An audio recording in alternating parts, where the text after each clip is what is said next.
All right, guys, welcome back to another video. Today we're going to be going over my two AR-15 setups that we got right here.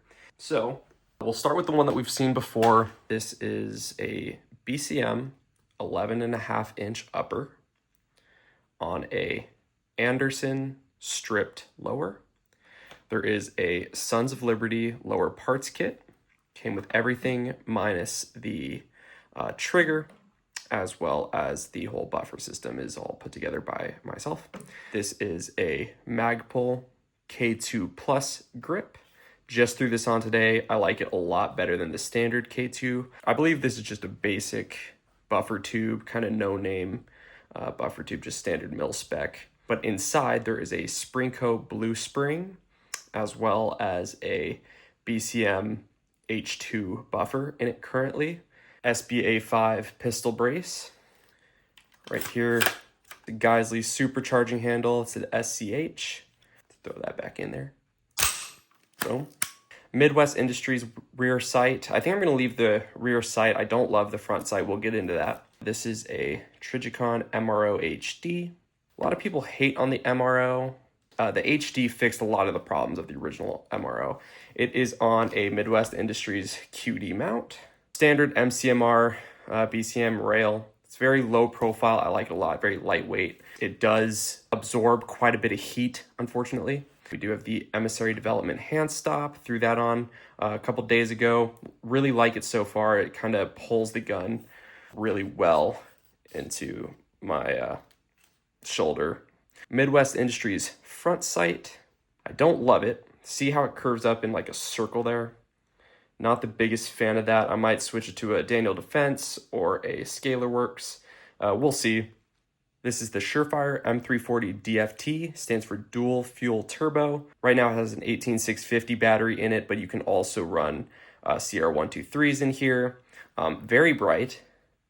The turbo models of Surefire lights are, see that really bright hot spot in the center there?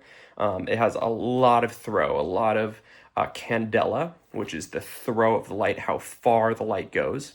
On the front here, we have a Polonium K. It's their short model of the Otter Creek polonium suppressors. But if we take this off, I'll show you the muzzle device. This is the Radian FHD, I believe. It's their little tiny 3-prong. I've not shot it unsuppressed yet, as you can tell, but I'm planning to make a video comparing the Radian kind of products. I have another one coming in right now, comparing it to the Surefire flash hiders. We'll kind of see the differences and whatnot, but yeah, so that's this guy here. The trigger. This is the LaRue MBT2S. It's a 2-stage trigger. Clear the gun, empty magazine, empty chamber. So there's a little bit of take up right there. You hit that wall, you squeeze through the wall, and it drops. This is the reset. Very quick, and then you're at the wall again. Squeeze. Very light trigger. Not light enough to where it's like a hair trigger or a competition trigger. Manageable for duty use. It has that wall, so you have positive feedback when you're about to fire. Anyway, moving on here. This is another BCM. I do like BCM, can't lie. This is a 14.5. I just got this upper. I swapped it. This was a 16-inch upper. That's been my rifle for years. But this is a 14.5 pin and weld. See that weld right there. So this is a 14.5-inch BFH upper. Now, this rifle over here is a just standard government profile barrel. This one is the BFH barrel. It might be upside down for y'all, but it says BFH. That is their cold hammer forged technology. And what that does is it just extends the life of the firearm. You're not going to shoot out your barrel as fast. And by as fast, I mean thousands of rounds, okay? So if you do have a non-cold hammer forged barrel, it's not the end of the world. You'll be fine, okay? On Anderson lower, again, you really can't beat them. I got this one for $30 off of Primary Arms. You can't beat that price. Inside, we do have a T-Rex Arms lower parts kit. This is before the whole T-Rex drama, so don't get on my ass about it. Another LaRue MBT2S trigger. This one is curved, as you can see. Up top, we have a Trijicon ACOG TA02. So this is their LED model. You can see it is battery powered. Super sweet optic. If you've never shot or looked through an ACOG rather, you really got to. I have astigmatism, so red dots kind of bloom out. So I have a red dot on this one, obviously. It's fine. For closer distances, it's no big deal. But this is a 4x optic. Now, I'm not going to be shooting out long range, 1,000 meters. No way, not with this thing. But this does let me positively ID. ACOGs are known for their clarity, wide field of view. It being a prism optic, astigmatism thing is not an issue. This is a Voltor or Voltor, whatever you want to say, Voltor A5 length buffer system. Inside, I believe it's just a standard A5 standard weight spring, and then an H1 buffer inside. This is the Magpul SL. Don't love it, don't hate it. It works, it gets the job done. Radian Raptor LT.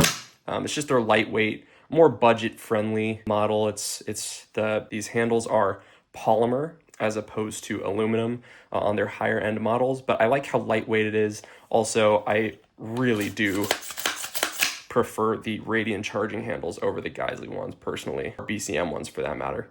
BCM vertical foregrip, you see that is definitely not vertical, but it is labeled as a vertical foregrip.